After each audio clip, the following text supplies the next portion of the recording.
No, I didn't. And honestly, President Trump could have released these files whenever he wanted to. There is a subpoena. He could have done that.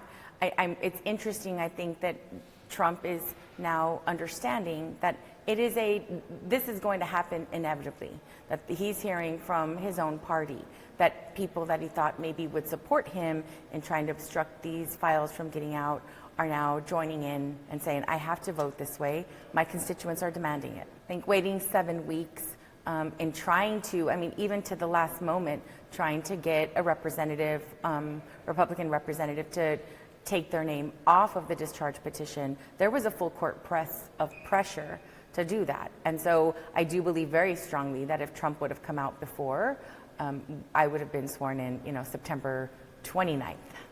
Well, part of the issue, though, is that there was an active investigation.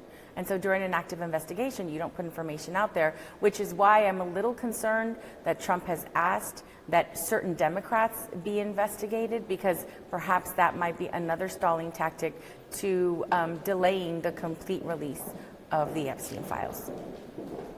Well, colleagues on the Republican side, I wish they would have held Trump to his promises that he ran on during his election to say on day one, I'm going to release the files.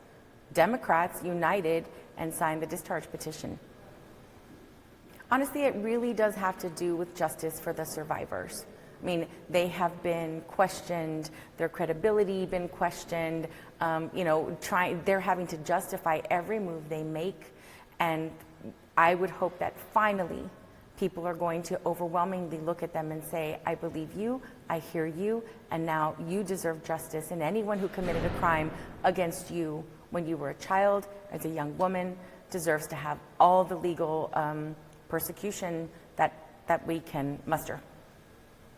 Well, part of my frustration is that Republicans have had 15 years since the ACA was introduced to work on an effort if they have a concern, if they have a question, if they have a criticism of the process.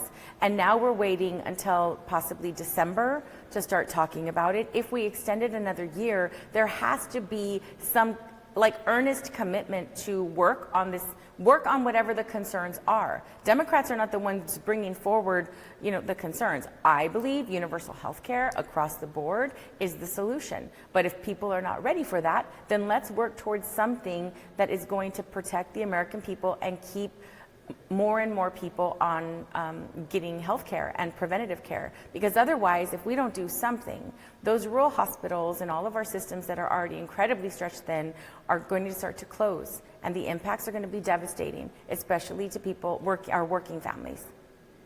Democrats have to focus on policies that are going to help working people. We have to focus on the economy. We have to make it easier for people. Right now, people are buying their homes, and it's 5 times where they could comfortably dedicate funds to that. Rent is astronomical. Food is out of control. There are working families that are working full time that cannot put food on the table on a consistent basis. Look at the number of people that have jobs that are eligible for SNAP. We have to make those businesses pay their fair share in taxes and then continue to provide opportunities for people to move up. Trump and the Republicans focused more on the cost of eggs.